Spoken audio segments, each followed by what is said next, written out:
The divorce papers hit the kitchen table while both my newborn sons slept against my chest, and my husband smiled like he had just won something. "Sign it," Brad said.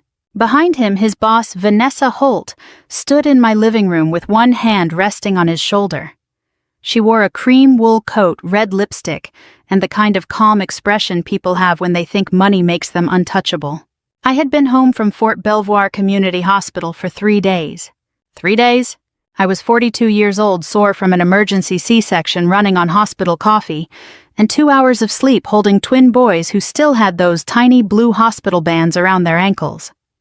My army duffel sat by the hallway closet half unpacked. My boots were still drying near the heat vent because that December storm had rolled into Northern Virginia hard and fast. I looked at Brad and said, "You brought her here." He didn't even blink. "Don't make this uglier than it has to be, Rachel."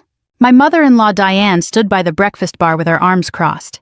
She had been staying with us to help, which mostly meant criticizing how I folded baby blankets and telling me formula was lazy. Vanessa glanced around my kitchen like she was inspecting a rental property.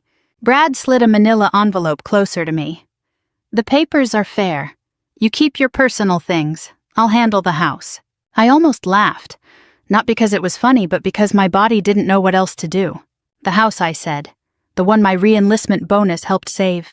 Diane snapped, "Don't start with that military martyr routine." One of the twins stirred. I shifted him higher against my shoulder. His little mouth opened, then settled again. Brad leaned down, lowering his voice. "Rachel, I'm asking you nicely. Sign it tonight." That was when I saw it. Not fear in his face. Not guilt. Confidence. He thought I was too tired to fight. He thought a woman 3 days postpartum with stitches under her sweatpants and 2 infants in her arms would just fold. I asked, "Where am I supposed to go?" Vanessa, "Take your babies and get out. You've embarrassed this family long enough."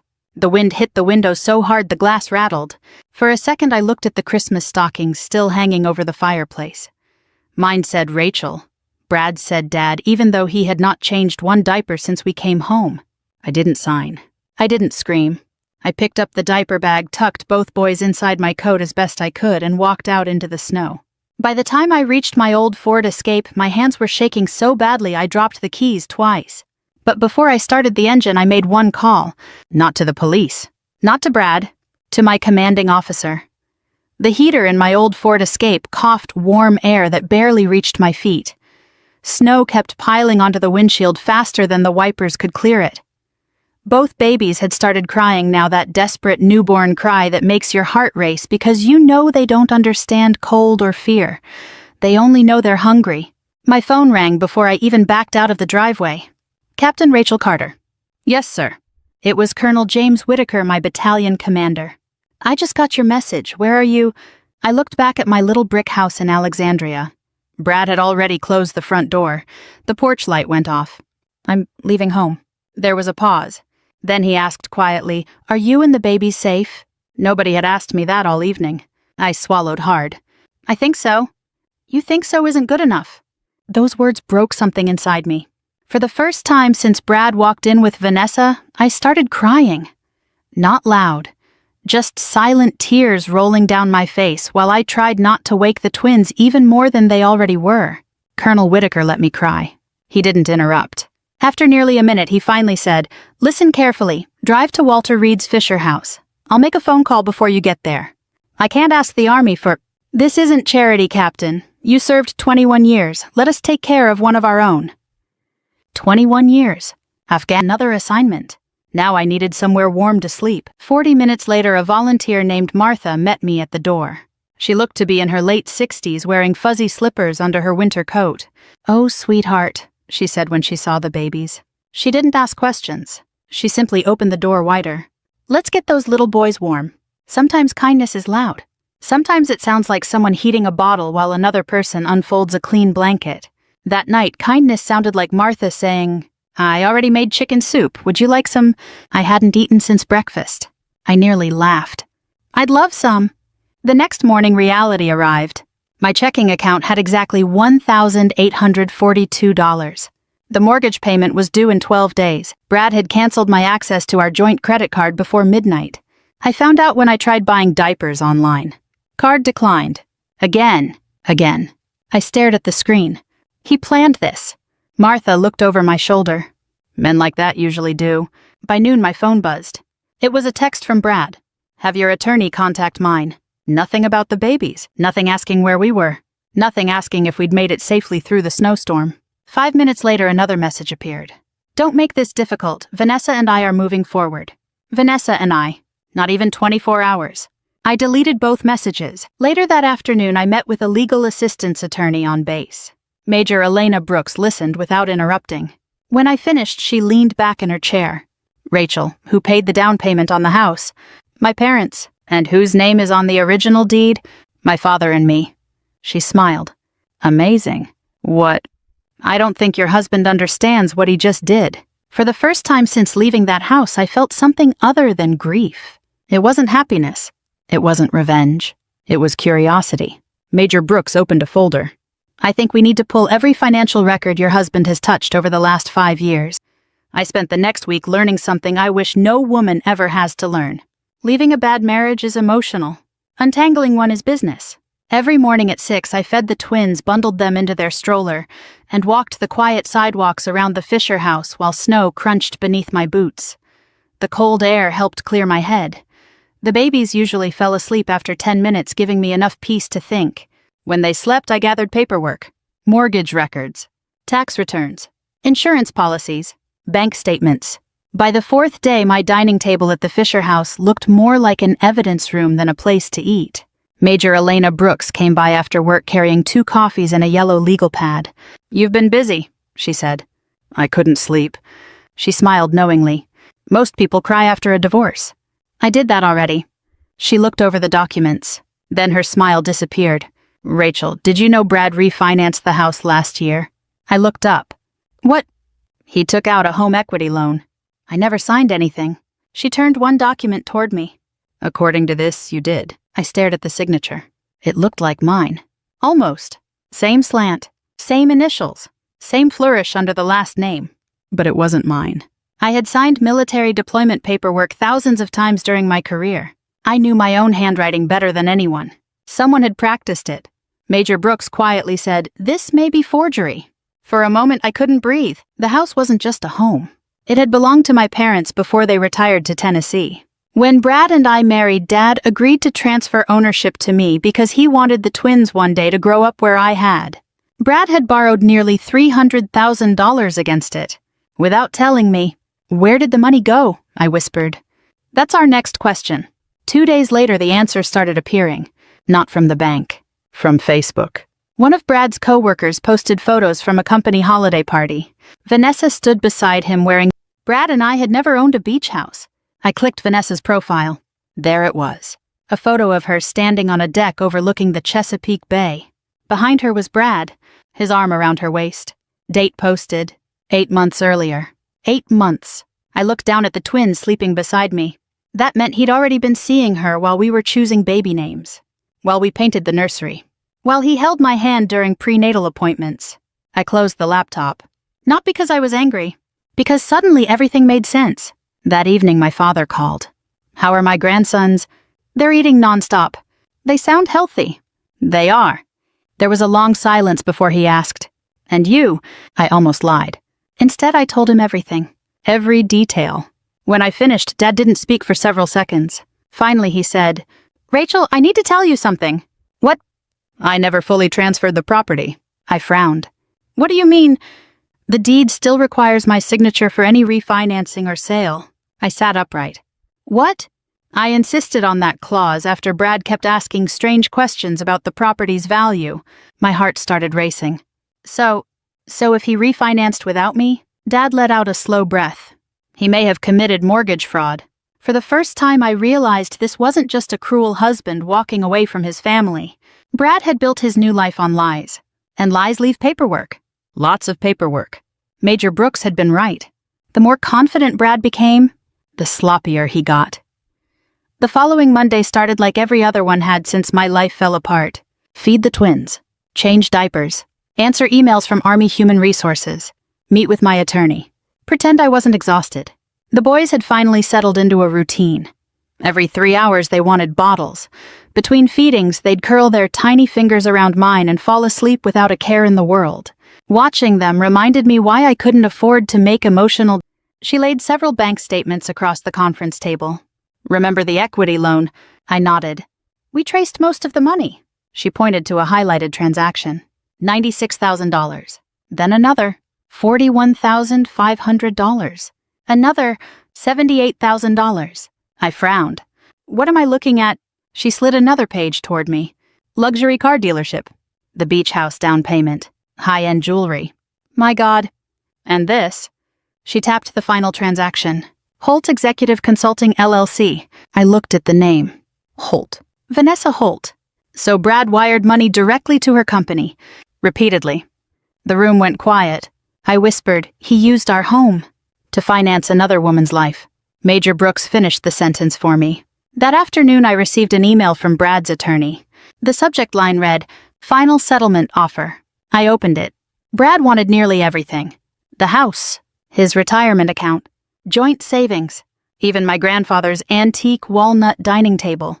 At the bottom was one sentence. Mrs. Carter has no realistic ability to maintain the marital residence. I laughed. Actually laughed. Major Brooks looked over. What's funny? He thinks I'm broke. She smiled. That's useful. Later that evening, my father drove up from Tennessee. It was nearly 10 hours on the road. He arrived wearing his old flannel jacket and carrying enough homemade food to feed half the neighborhood. The moment he saw the twins, his face softened. There's my boys. He held each grandson carefully before looking at me. You've lost weight. I've been busy. You've been surviving. He didn't ask permission before hugging me. I hadn't realized how badly I needed that. Over dinner, Dad quietly placed another folder on the table. I stopped by the county recorder's office before coming. I looked inside. Copies of property records, original deeds, loan filings. One page had a bright yellow sticky note. They certainly didn't get it from me. He leaned back. Rachel, I've run a construction company for 40 years. I know. I've seen people cheat. I know. But I've also learned something. What? The first lie always needs another one. 3 days later, that second lie finally appeared. Brad called. Not to ask about the twins, not to apologize. His voice sounded strangely cheerful. Rachel, what do you want? I heard your father has been snooping around county records. I said nothing. He chuckled. It won't matter. What won't? The paperwork is done. You sound confident. I am. Then he added something that made me stop breathing. Oh, and don't expect anyone at Channel 7 to answer your calls anymore. My stomach tightened. What are you talking about? I know you've been interviewing there. Only 3 people knew I'd recently applied for the civilian public affairs position at Washington's Channel 7 News after my upcoming retirement from active duty. Me, the station manager, and Vanessa. Her consulting company handled corporate media partnerships. Brad hadn't just stolen my house. He was trying to destroy the career I'd spent 21 years building. I ended the call without another word. Then I picked up my phone again. This time I wasn't calling my lawyer. I was calling someone who owed me a favor from 15 years ago. Someone working inside Channel 7. And for the first time, I finally had a plan. The next morning I stood outside Fisher House with a cup of coffee that had already gone cold. The twins were asleep inside. For once the world felt quiet. Then my phone buzzed. Rachel Carter. The voice was familiar even after all these years. Linda Morales laughed. I was wondering if you'd recognize me. We had worked together in Afghanistan in 2010. Back then, she was an Army public affairs specialist. After leaving the service, she'd built an award-winning career in television journalism and was glad you called, she said. I almost didn't. I figured. I leaned against the railing. I need to ask you something. Go ahead. Did someone tell you not to hire me? There was a long silence. Finally, she answered. Yes. My stomach dropped. Who? A woman named Vanessa Holt. I closed my eyes. Linda continued. She said you were emotionally unstable after giving birth. She claimed you had anger issues and weren't fit for a newsroom. I laughed once. Not because it was funny. Because the lie was so unbelievable.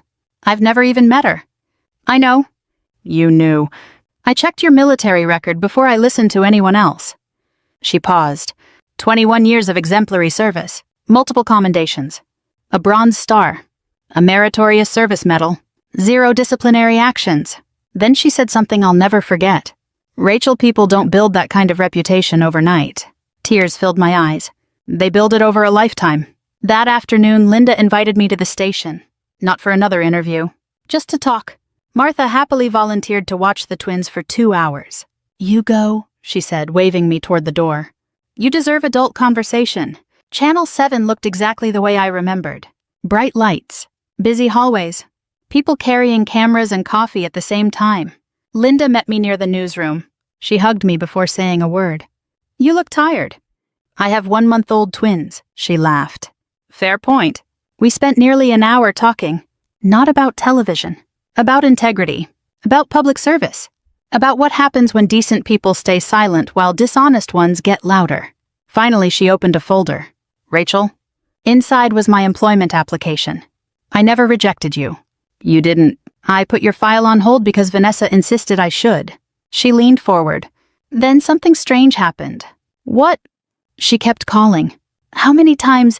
"5. Thing." She handed me a business card. "The station is launching a new weekly segment honoring veterans making a difference after military service." I looked at her. "We'd like you to be our first guest." I blinked. "I haven't done anything," she smiled. "You served your country. You survived betrayal. And now you're raising newborn twins by yourself. Trust me. Our viewers would rather hear from someone real than another politician." For a moment I couldn't speak. Then I quietly asked, "When would it air?" Linda glanced at her calendar. "The second Saturday in March. Exactly 4 months after Brad threw me out." Driving back, I wasn't thinking about television. I was thinking about timing. Brad had spent months trying to destroy my credibility before I ever knew there was a fight. Now, without realizing it, he had handed me something far more valuable than revenge, a chance for the truth to reach thousands of people. And unlike lies, the truth doesn't need perfect timing. It just needs a microphone. The morning of the interview started at 4:45 a.m., not because I had to be at the television station early, because one of the twins decided that 4:45 was breakfast time. His brother agreed. By 6 o'clock, both boys were fed, changed, and somehow wearing matching blue sweaters Martha had knitted for them. She stood in the kitchen, smiling proudly. "They look like little Navy recruits." "They're Army babies," I corrected with a grin. She laughed. "I suppose I'll forgive them." For the first time in months, I found myself laughing without forcing it. Channel 7 sent a driver. When we arrived in Arlington, Linda was waiting in the lobby. "You ready?" "I've briefed generals before." She smiled. "And I've never been this nervous." The interview wasn't what I expected. Nobody asked about Brad. Nobody asked about Vanessa. Nobody mentioned the divorce. Instead, the host Michael Reeves leaned forward and asked, "What kept you serving for 21 years? I thought about it, then answered on, "Is that why you chose to adopt 2 retired military working dogs after your deployment?" I smiled. "They rescued me more than I rescued them." The crew chuckled. The conversation stayed simple. Military life, late-in-life motherhood, finding purpose after service. When the twins fussed halfway through the interview, Michael smiled into the camera. "Well, I'd say they're ready for lunch." Everyone laughed. Nothing felt staged. Nothing felt dramatic. Just real. When filming ended, Linda walked me toward the parking garage. "You never mentioned your husband." "I wasn't here to." She stopped walking. "You know when Vanessa kept calling me?" I looked over. I honestly expected someone bitter. "And I met someone graceful." I shrugged. "Being angry is exhausting," she smiled. "It also makes terrible television." That Saturday morning, Martha insisted on making pancakes. Dad had driven back up the night before. We all crowded into the small living room. The twins slept through the entire thing. Typical. At exactly 9 o'clock, the program began.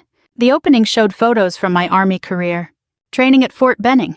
A deployment ceremony. A muddy field exercise where everyone looked 20 years younger. Then the camera cut to me holding my sons. Michael's voice filled the room. Captain Rachel Carter thought her toughest battles were overseas. She never imagined the hardest one would begin after coming home. I hadn't expected that line. Dad quietly reached over and squeezed my shoulder. Across town in a large modern house overlooking the Potomac, Brad sat in his living room drinking coffee. Vanessa walked in carrying her laptop. "What are you watching?" He shrugged. "Nothing." Then the screen changed. My face appeared. Brad nearly dropped his mug. "What?" The host smiled warmly. "Today we're honoring Army Captain Rachel Carter." Brad leaned forward. Vanessa froze. The camera showed me holding our twins, then photos from my military career, then footage of volunteers at fish because he couldn't. The interview ended with Michael saying, "Sometimes the strongest people aren't the loudest. Sometimes they're simply the ones who keep showing up." My phone started vibrating before the credits finished. Text after text. Old army friends, former neighbors, people I hadn't spoken to in years. One message simply read, "I had no idea what happened, we're with you." Then another. "Rachel, call me. I think I know something about Brad's finances." I stared at the sender. It was Brad's former accountant. And suddenly, the story wasn't over. It was just getting started. I called the number before I could talk myself out of it. The man answered on the second ring. "Rachel, Tama." It's been a long time. Tom Bennett had been Brad's accountant for nearly 7 years. We'd met dozens of times during tax season. He wasn't the kind of man who enjoyed gossip. He spoke carefully, wore the same brown loafers every April, and always brought a calculator instead of trusting the one on his phone. If Tom was calling, something was wrong. "I saw you this morning," he said. "The interview, my wife had it on." He hesitated. "I owe you an apology." "For what?" "I should have called months ago." My stomach tightened. "What happened? I can't explain everything over the phone." "Then explain what you can." Another pause. "I resigned from Brad's accounts 3 months ago." "Why?" "Because he asked me to sign off on financial statements I knew weren't accurate." I gripped the phone tighter. "Rachel, there are things you need to see." That afternoon, Dad watched the twins while I drove to a small diner in Fairfax. Tom was already there. Same brown loafers. Same neat gray mustache. But he looked older than I remembered. He slid a thick manila envelope across the table. "I've kept copies." I looked at it without opening it. Copies of what? Everything I legally could. Inside were bank records, corporate expense reports, property tax filings, wire transfers. There were yellow sticky notes attached to several pages. Tom pointed to a business consulting expense. "But it wasn't..." Tom gave me a tired smile. "Rachel, your husband sells industrial equipment." "I know." What exactly was his boss consulting him about every single month? I didn't answer. I didn't have to. Tom flipped to another page. This one bothered me even more. The payment description read, "Executive Housing Assistance, nearly $140,000. The beach house." Tom nodded. He used company funds to help buy it. Was that legal? Not if the board never approved it. I slowly looked up. "You're telling me Brad wasn't just cheating on me?" "No. He may have been stealing from his employer, too." Tom folded his hands. "I can't accuse him of a crime. But I can tell you the numbers don't make sense." For several seconds, neither of us spoke. Finally, I asked the question that had been haunting me for months. "Did everyone know?" Tom looked genuinely surprised. "No. People suspected the affair, but no one knew he was planning to leave you right after the twins were born." He sighed. "When they saw your interview this morning?" "What?" "A lot of people started talking." "About me?" "About Brad." Before we left, Tom handed me one final envelope. "This didn't come from me." "Then who?" "It arrived anonymously at my office." Inside was a flash drive. No note, no return address. Only 3 words written in black marker. "Watch Vanessa's emails." I frowned. "What is this?" "I haven't opened it." "Why not?" I didn't want anyone accusing me of tampering with evidence. Evidence. That word echoed in my head the entire drive home. That evening, Major Brooks examined everything Tom had given us. She carefully organized the documents into separate folders. Mortgage, corporate expenses, personal transfers. Then she held up the flash drive. "We're not plugging this into your laptop." "I figured." She smiled. "I know someone in Army Cyber Command who owes me a favor." Then she slowly looked at me. "What?" She lowered the phone. "The drive contains hundreds of emails." I waited. "They're between Vanessa and someone on the company's board of directors." My heart skipped. "Brad," she shook her head. "No. It's someone much higher." I didn't sleep that night. Not because the twins were fussy. They actually gave me almost 4 uninterrupted hours, which felt like a miracle. I couldn't sleep because I kept thinking about one sentence. Someone much higher. At 8 the next morning, Major Brooks called. They finished reviewing the drive. "I'm on my way." The cybersecurity office occupied a plain brick building at Fort Meade. Nothing about it looked dramatic. Fluorescent lights, gray carpet, government-issued desks. A civilian analyst named Kevin greeted us. "The chain of custody is documented," he said. "Everything we found is preserved." He projected the emails onto a large monitor. Hundreds of messages. Most were ordinary. Meeting schedules, budget approvals, travel plans. Then Kevin opened one thread. My stomach tightened. The sender was Vanessa. The recipient wasn't Brad. It was Richard Langford, chairman of the board. One email read, "Brad will do whatever I tell him. He's desperate for the promotion." Another said, "Once his divorce is finalized, there won't be anything tying him down." I felt sick. Major Brooks remained calm. "Keep going." Kevin clicked another message. This one attached financial projections. Vanessa had written, "After the refinancing goes through, he'll have enough liquidity to invest in the Chesapeake project." I frowned. "The refinancing," Kevin nodded. "They were talking about your house." The room went quiet. I wasn't just looking at an affair anymore. I was looking at a plan. A very expensive one. Kevin pulled up another file. "There are deleted emails. Can you recover them?" "We already did." He opened one. Richard Langford had written, "Make sure Rachel signs quickly. We don't necessary complications." That was me, not Rachel. Not Captain Carter. Not a wife. Not a mother. A complication. Oddly enough, hearing that made me stop feeling sorry for myself. Because once someone reduces you to an obstacle, you stop worrying about disappointing them. That afternoon my phone rang again. It was Linda from Channel 7. "You've become surprisingly popular." "What happened?" "Our interview has nearly 1 million online views." 1 million. "And we've received dozens of emails from veterans." She hesitated. One stood out. "Why? It's from someone who worked at Brad's company." "What did they say?" Linda opened the email. "They claim employees have been pressured to falsify expense reports for years." I leaned forward. "Did they give a name?" "No." "But they attached payroll records."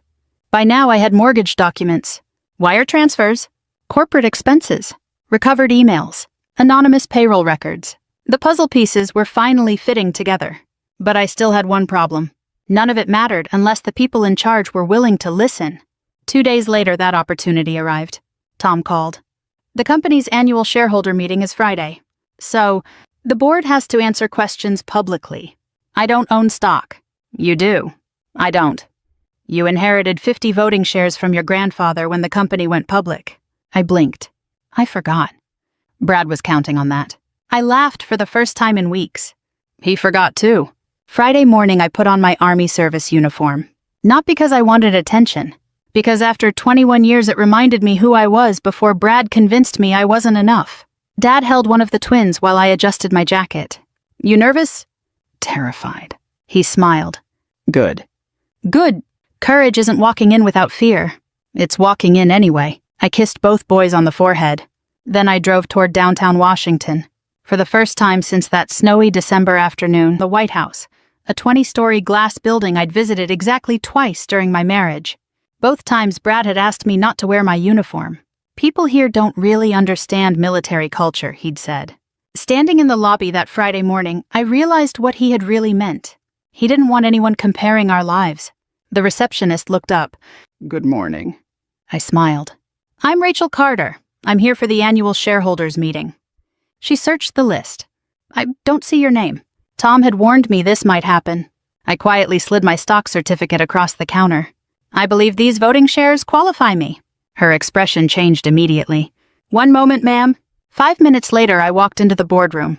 Nearly 80 shareholders filled the seats. Coffee cups, legal pads, expensive suits. At the front sat Richard Langford. Beside him, Vanessa. Brad. The moment Brad looked up, all the color drained from his face. He whispered something to Vanessa. She turned. Our eyes met. For just a second, she looked exactly the way I had looked months earlier. Completely unprepared. Richard cleared his throat. "The meeting will now begin." Financial reports came first. Revenue, expansion plans, quarterly profits. I listened quietly. Tom sat 3 rows behind me. He never looked in my direction. Exactly as we had agreed. Then Richard announced, "We'll now take questions from shareholders." My hand went up. The room fell silent. Richard forced a smile. "Yes, Ms. Carter." I stood. "My question concerns executive expenses." Brad stared at the floor. Richard answered smoothly. "Our financial statements have been independently reviewed." "I'm sure they have." I picked up the first folder. Can someone explain why company funds paid over $100,000 toward executive housing connected to Holt Executive Consulting? Vanessa's smile disappeared. Richard adjusted his glasses. I'm not. Richard glanced toward the company's chief financial officer. The CFO slowly shook his head. He hadn't seen these documents before. I continued. Next question. I placed another page on the projector. This wire transfer lists consulting fees paid monthly to Ms. Vanessa Holt. Vanessa finally spoke. My company provided legitimate services. I nodded. Wonderful. Then I'm sure you can explain why those same payments coincided with personal purchases made by Mr. Brad Carter. Brad stood abruptly. This is ridiculous. No, I said calmly. This is accounting. A few people laughed. Not loudly. Just enough to make Brad's face turn bright red. Richard tried to regain control. This meeting isn't the proper venue. It became the proper venue. I interrupted the moment company money started funding private relationships. The room erupted into whispers. Someone near the back quietly said, Is this true? Another shareholder raised his hand. I'd like those documents entered into the record. Then another voice. So would I. Within seconds, nearly half the room had their hands raised. Richard's confident smile was gone. Brad suddenly turned toward me. You planned this. I looked at him for a long moment. No, you planned it. You lied. You forged signatures. You borrowed against my family's home. You abandoned your newborn sons. You tried to destroy my career. I took a slow breath. All I did was tell the truth. No one applauded. That made the moment even more powerful, because silence can be louder than clapping. The chairman of the audit committee stood. I moved that this meeting be suspended pending an independent forensic investigation. Another director immediately seconded the motion. It passed unanimously. Security quietly approached Richard, then Brad, then Vanessa. As I walked toward the exit, I heard Brad call my name. Rachel. I didn't turn around. The last time I'd walked away from him, an envelope from the U.S. Attorney's Office. I didn't open it right away.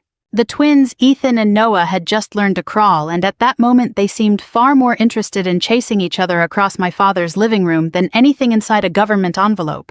Dad laughed as Noah grabbed the family dog's tail. Looks like we've got another troublemaker. I think we have two, I said.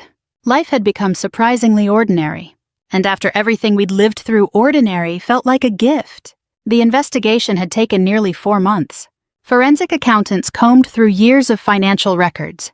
The company's board hired an independent law firm. The county opened its own inquiry into the forged mortgage documents. One lie had led investigators to another, then another. Just like Dad predicted, Brad hadn't acted alone. Richard Langford resigned before the investigation was complete. Vanessa's consulting contracts were terminated within days. The company announced sweeping governance reforms and new financial oversight policies. As for Brad, he lost his executive position before spring was over. Several civil lawsuits followed. The mortgage refinancing was declared invalid because of the forged signatures, and the house legally reverted to the original ownership structure. Dad and I decided to sell it rather than keep a place filled with painful memories. We split the proceeds exactly as we'd always planned. The twins' college fund came first. A week later, my attorney called. The divorce is final. I waited. That's it. She laughed. Rachel, after everything we've been through, yes. No dramatic courtroom speech. No last-minute confession. No shouting. Just one sentence ending a marriage that should have ended long before it did. I thanked her and hung up. Then I sat on the porch with a cup of coffee while the boys napped inside. The silence felt different now. Not lonely. Peaceful. About a month after that, I was officially hired by Channel 7 as Director of Community and Veteran Outreach. It wasn't an uniform comes off. Every Thursday I visited Fisher House. Not because I had to. Because I remembered exactly what it felt like to arrive there with 2 frightened newborns and nowhere else to go. Martha still volunteered every Tuesday. When she saw the boys running toward her now, she always pretended to be surprised. My goodness, she'd say. Who are these handsome little gentlemen? The twins would giggle every single time. One afternoon, Linda asked me a question during lunch. If you could say one thing to Brad today, what would it be? I thought about it for a long time. Finally, I answered. Nothing. She smiled. No. I shook my head. He already lost everything that mattered. The truth did that. I didn't. Sometimes people ask whether revenge really brings peace. My answer is always the same. Revenge built on anger fades quickly. But standing up for yourself with honesty, patience, and dignity can change the course of your life. I didn't win because someone else failed. I won because I finally stopped letting other people decide what I was worth.